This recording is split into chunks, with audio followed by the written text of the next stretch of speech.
Hi all, welcome to PrometheanBryce. That's on YouTube, Instagram, and at PrometheanBryce.square.site.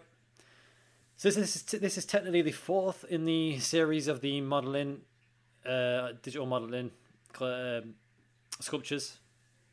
But as it's Christmas, I've done a Turbo Man, which should be up, and a Anime Girl, Christmas Anime Girl video, which by the time this video is out, they should be done. So I hope you enjoyed them. But this is officially number 4, what I did. So we just, as always, let's just get into the video. So this is a live commentary. So forgive me if I'm a bit off. But yeah, so we start off, as always, by doing the basic shapes. So we grab the shape, the sphere tool, and make a Blender version to sculpt with. And as always, we try and get to the reference as much as we can, but for example, with this foot, I've tried to do it there, and it's not working, so we've just done it flat. Like I said on the Colossus video, where I've done it front and side, and then we'll move it to that position later if I want to. But other than that, we're just moving down the parts of the body, just getting those basic shapes in, making sure we're getting the chest, abs, torso, sorry, I keep saying abs. Upper legs, lower legs, feet, upper arms, lower arms, palms, every single finger, neck and head. Just to get ready to sculpt with. Just once you've got everything there, it's just easier to do. It's a quicker workflow, and it just helps you along the way, rather than just carving everything in. You don't have to carve everything in. And as well, like here where I've done the breasts, just making as best you can to that reference, and then obviously as you're going along, it's got to get more accurate. You got to make shapes, so don't be worried if it's looking a little bit off, because you always got to move when you're doing muscle mass and sculpting. Like here, look, straight away you've moved those sections down when you're putting a little bit of ribs in and getting the rib cage done correctly, and the clavicle, just moving things a little bit over, constantly doing it, sometimes repeating it, Control Z in it if I've done something wrong. And then that, again, that basic muscle shape, what you're getting in. Sometimes you don't need to do much muscle. For example, in this one, she's slender and muscly, but she isn't completely, so you got a full ab set out. She's quite slim and feminine, I'd say, the best word to use. And then just sort of, again, with the back, we're doing that. And then we're just duplicating it over. So we do one side and constantly duplicate it over, delete the other side. Once I've done a new part and duplicate that over, just keeps it symmetrical, looking nice, and making sure you're doing things correctly. But yeah, so again, we're just putting in the muscle bits, flattening it out. Always doing the knees and the elbows on the lower sections, just because when you come to later doing the poses, if you do them the way I do them, where I do the animation version, which I've been saying for a couple of times now, and the pose version, you're just going to want the pose to move correctly. If you have the upper arm there, it can work. It's just a little bit more difficult, I'd say. So I did make a little mistake earlier. On this one, I've done the hands, or I do the hands. The fingers, I class them as a separate, sort of more intricate, and when it's more intricate, that's when I do it in the second round. The base is the first round, the intricacy is the second. Just like the Colossus here, again, we're doing each section and then putting it on top to merge into it later.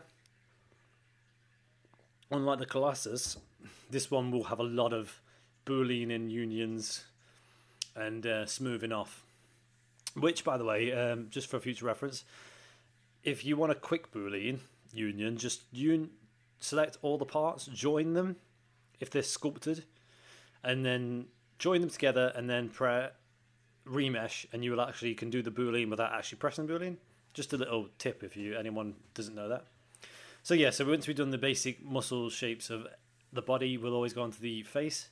And on this one, I've carved the face in just because it's not quite realistic, but it's not kind of like anime, so it's not kind of smooth. Even though I would argue anime is quite hard to do because of its basic. But we're just carving that one in, and you can do it either way. It's just I'll do it different than other ones, however I'm feeling that day, which I feel is best. Getting that nose in first, getting that placement in as best we can, Always do nose, mouth, eyes. That's the way I do it. It's just the way I prefer to do it. Just because you can get that shape a bit better once you've done it that way. Because the nose makes the majority of that face shape, then the mouth is the secondary of that face shape, and then the eyes are cut in, just sort of shaped on top. So that's just the reason I do it that way. But for this one, we're actually putting the spheres for the eyes in, I believe. So we've done a mesh version on this one because this was trying a little bit of a new method where I carved it in and kept it still that way. It can work this way. I just think it's not necessary to do it this way. It was a little bit messy and it took me a bit longer to sort of smooth it out. And like I said, all these videos of me commentating, just saying what I've done, what I've sort of learned along the way, seeing if anyone can help. I can help anyone out, or anyone can help me out in the comments. But yeah, so then when you get the sort of ball in there, the eyeball, you can go around it and get that proper shape. Now, her eyes on this reference are quite big, almost anime-like. Again, it's hard to do if you ask me, just because when you know how real face is kind of set up, because you see it every day. But when you're watching something in, say, anime or comic, you don't have that sort of point of 3D reference, so it's a little bit unique. And like you said, you got to know how to do the realistic stuff before you do the stylized stuff. That goes for in drawing as well. If anyone just wanted a quick tip there, that's why you always do sort of live drawing. It helps with this as well, live drawing. You just get those body shapes and the muscle mass. But yeah, so I've done the same with her. I've done the ears. Again, they're slightly shaped different. And once I've done the base ears, I'm doing the base hair here.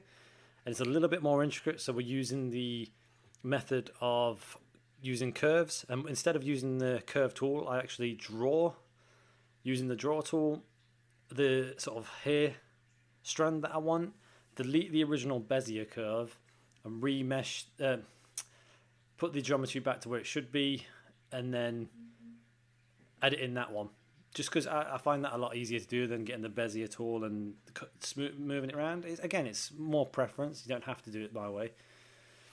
And you're just trying to get, because it's got quite a harsh turn. You want it to be folded, but on this one, sometimes it can be a little bit tricky and look a bit messy. And you don't want it to look messy. You want it to look as good as you can. So just, again, it's going over, redoing it multiple times. So as the hair is quite blocked here, we've got the hair basic in blocks, doing the sort of where it goes into the scalp and around the ears. And then we'll get another one later, and we'll continue the hair down the back. And we're just moving those ones to match with it. Slightly changing it from the reference, just because the reference, with the drawing there on the reference, the hair is slightly different. I don't know if you can tell from this video, but so you've got to try and keep it the same, mirroring it over. Just for now, like, you can move that later if you wanted, if you was doing the pose version, or it's not necessarily needed to be like that when it comes to hair. But when you come to body, you want them as close to similar as you can, so because you want it symmetrical, just for that weight painting and just for ease of use. But again, I'm just moving that, like I say every time, you get that shape of the face and you think it's right, and then you get the hair in and you realise it's slightly off, so just moving those jaws, that mouth, that nose, just to make sure it's the best it can be. And then on this one, I've added some eyeballs in a different way. You don't have to do this. You can either paint the eyes in. You should really do that sort of iris out, just because that's what would look like. It would be a little bit bulgy. If you look in the mirror, you could tell. So that's what you don't have to do the sort of inner part of the eye. But yeah, you're just getting as close as you can to that reference of the hair, as many strands as you want. You can go full strands. You don't have to use just the reference. I just find that's what I want it to be like. I want it to be like this reference as close as I could. But if you say you want to do a different animation one where the hair will flow around more, you can do each one from the scalp separated. It takes a little bit longer, but you can do that. Just a little note here, I completely forgot to tick the fill cap section. Just a word to the wise again on that one.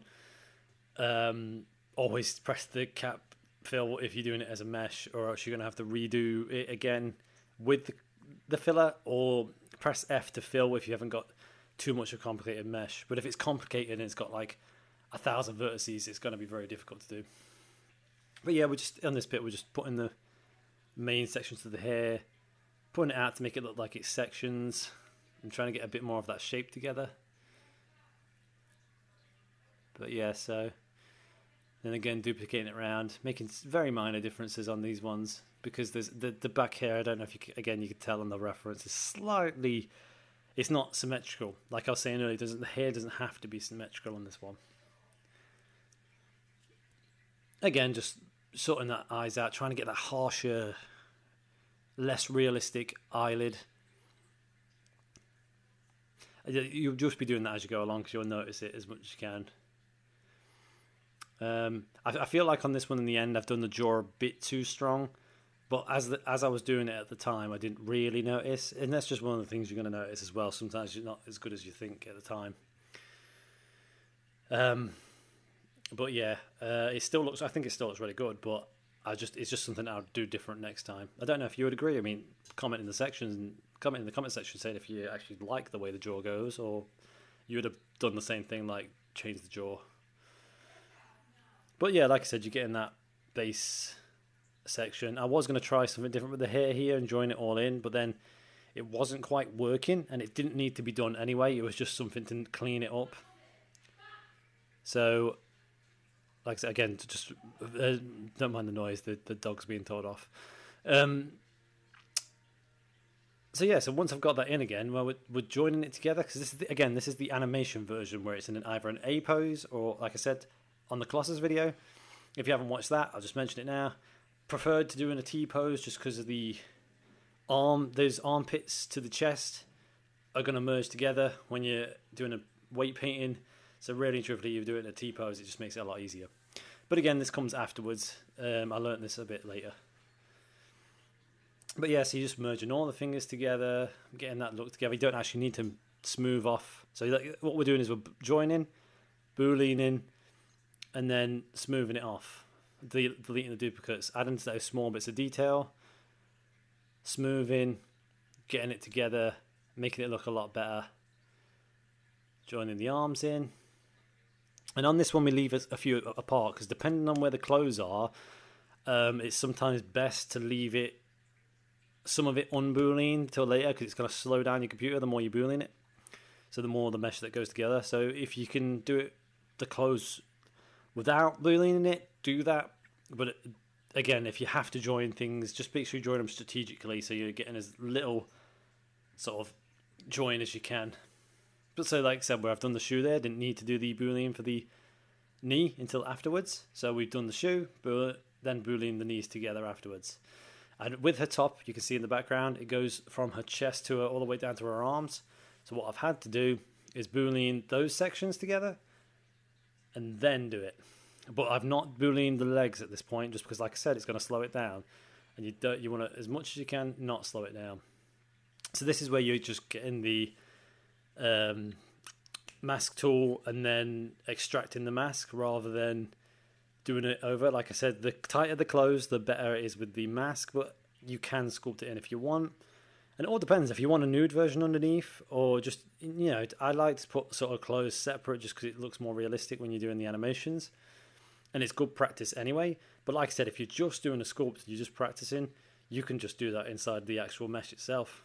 It would save you on power anyway, especially if you've got a lower sort of powered PC.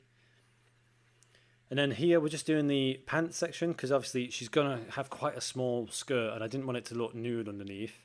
So what we've done is just made a nice simple pair of pants, dragged it out, put it around the leg section once we merge those legs together.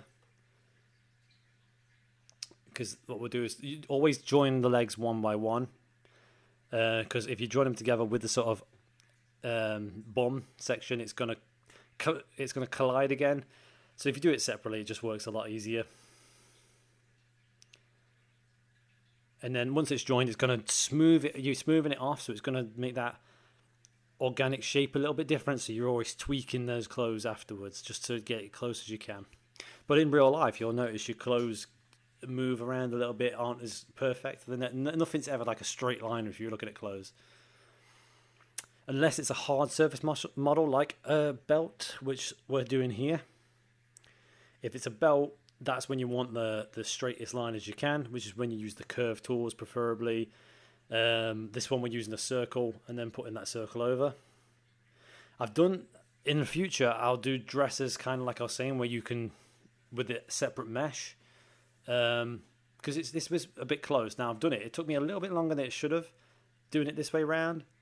And I feel if I'd just done it separately, it would have been better. Just again, another word to the wise on that one. Because I've had to change the majority of it anyway, so I might as well just start from scratch on that one. But we're getting that shape together, smoothing it in, and then turning it again, because the skirt's never going to be flat, so it doesn't matter if it goes a little bit in and out. Then we're just creating those sort of pleats or sections of like mesh, cloth bending. Later on, we'll be adding the belt sections where the belts will go on. But as long as you've got that as close as you can. Now, I was going to build them in, but it wasn't working. So then what I did is I created a booleaned out section, a square with a little bit of bevel on it, and then resized it around. Again, in the future, you can actually use the move tool on the sculpt to get them a bit more perfect, rather than moving the mesh there. Then we're just adding the seams of where the sort of the zip would go, or the connection to those backgrounds. So this is where I've done the cape, and the cape is quite thin, so I've done it separately. You don't want to be using the mesh tool for that. It's a classic one. You're just getting that basic shape like you would on any other model, moving it around. I'm using the move tool because if you subdivide the plane tool, you can actually really get it close to the mesh. Then you just want a little bit of extraction. Always extract along normals. If you extract otherwise, you're not going to have... it's going to be everywhere, and it's just a lot trickier to sort out. Then you're just creating those folds, and once you've created those folds, you move it around a bit, make it look a bit more fabric-like. You can actually do that with the tools in Blender. There is actually a cloth tool which you can actually use. But I just prefer to do it this way, especially if it's for a reference thing. But then I've created that sort of... I've tried to extract that one at first, and it didn't really work. I'm not sure why it doesn't work like this. Again, if you know why, in the comment section, tell me why. But instead, I've just sort of modeled that in that separate section. But this is where I was saying before, where you've got the thingy one done. I'm just double checking, making sure that's correct. But yeah, like I said, yeah. So after you've done that, you want to save it out, and that's your animation version done. And then after you've done your animation version, this is where you're doing the poses, like I was saying before, and you're just moving your arms around. If you've got easier way to do that, sometimes you can just do a quick mesh together. So at first I tried a different pose to what I ended up with. I ended up with a flying pose, but I wasn't going to do it like that originally, but I just felt this original pose didn't feel right. So you'll just see me constantly editing this pose, and then we change the idea in the end anyway. And I've left some of the clothes to the side because you can actually, depending on how your character is, you can model some of the clothes around. I mentioned this in the Colossus video, but for the most part, you're probably going to have to redo some of them. So you got to have a bit of patience if you're doing my method. But like I said, if you can weight paint, or you've got software that weight paints, you can just have that and then pose it later. Sometimes it can look neater as well. But because I like sculpting anyway, doing it again and getting that sort of secondary look a little bit more neat, it's just practice. But here you go. So I'm moving the arms up for the flight pose. Next to me I'll have some reference, and we're trying to get as close as we can, making those small tweaks every time. Turn the head up, moving those meshes around because the muscles will come around. You'll see me do the shoulder mainly and the sort of bum towards the back, and they're the most tricky parts. And then the hair as well, like I've had to move that a little bit so it looks like it's sort of blowing in the wind. And every now and then we'll move it to a sort of a flat, just to make it look, to make sure it's looking as if it's her flying, because if you're looking at it dead on, it just looks like she stood there putting her arms up and you can't really tell. And again, we're just moving those shoulder joints because that skin's going to move slightly up when you move your arm up. Minuscule things. And again, changing the face to a bit more smile-like for the pose. It's somehow completely changed the faces. In the Colossus video, I changed the face completely. In the Anime Girl Christmas one, which should be out by this video, I've done the same for that. Changed her so she's winking her eye. But you're just moving it around, getting those things together. And then, like I said here, I was able to move the pants because it was a small change. It wasn't a massive change. Again, it takes a little bit more time just because I've had to move more stuff around, but you can do it. And then I've joined the belt and all that together so I can model it and move it, constantly moving things around. And it's gonna fall behind the back of this leg, but if you can imagine that cloth going together, that's what it would look like anyway. So don't have to worry about that. It's sort of a trick of the trade sort of thing where you go, if it's not seen, out of sight, out of mind, as they say. So that's what, if you can get away with that. So as long as it looks correct. Again, if it's an animation version, you want it precise. So that's why you'll always do it in that T-pose. But when it comes to the pose one, like I said, when you're printing this off, it's going to get lost anyway, so you're not going to notice. So you just be wasting time if you try and get that perfect. Not to mention, you probably won't be able to get it perfect anyway. So we're just moving the hands around, joining them together, making sure they're correct, so we can, because the hands are both fists. I've modeled one, done it together, and then duplicated it to the other side. And then, like I said, just the same as before, we're modeling each part together strategically, so we're not overdoing the mesh count, so I can get the clothes in, because I've got just the top section here, the mid section, and the arms. And once they're all meshed in together, that's when I'll be duplicating it to do the mask over to get the clothes again.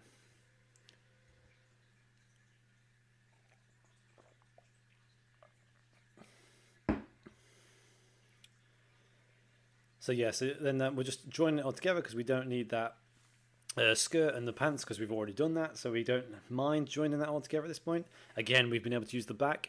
A quick note, the S on here I actually made with a plane and then used the cut tool to cut the S in with a bit of reference and edited it around the top. This I didn't put in because as I was recording it, the system crashed. I'm not sure why. I did buy a new computer since anyway, but it crashed, and that's why that section isn't viewable at the moment. But anyway, let's continue this part of the video anyway. So like before, we're just moving those sections out of the clothes. It's a bit more difficult when it's in a pose like this, and you're just trying your best to get as neat as you can, smoothing those edges off. Again, if someone knows how, when you're at mask extracting, to get that edge of that layer flat rather than jaggedy, I'd really appreciate in the comments for someone to say and tell me why. But if not, don't worry about it. You can smooth it. It just takes a little bit longer. And then with the S, you're just moving it around since I've already sorted it into the position where it needs to be, because the S is always extracted out. Then you're moving the hair, just getting it just a bit more neater so it looks a bit more flowy, because remember, she's in the sort of wind at this point. And you're constantly moving it over because everything's joined together. Everything's in its place, so you will have to move everything multiple times. Again, I'm moving that skirt because I moved the leg a little bit earlier before I joined it, so it's just going to make that a little bit different. Then you're joining the hair again just to get that flow correctly. And again, with the sculpt, everything joined makes a lot more sense. So this is where, like I said, I started to colour, but I since colour drawing the model.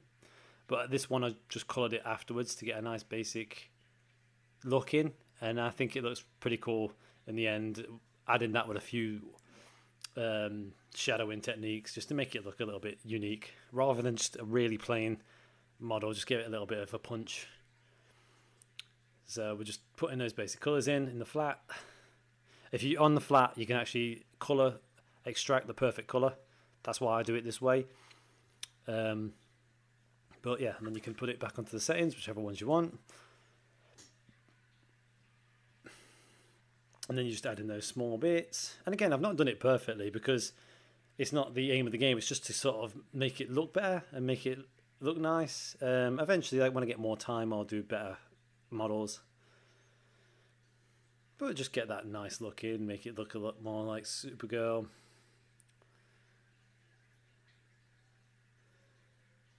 And with that sort of thingy, that model over, it's kind of caused the cape to be a little bit awkward for me to paint, but we got there. Just adding those sort of face bits in. Eventually I add the black for the eye on this one, but in future ones I'm going to be adding them separate as a separate mesh. And there you go, that's Supergirl done. Please like, share, comment and subscribe. Tell me what you think. Thanks for watching.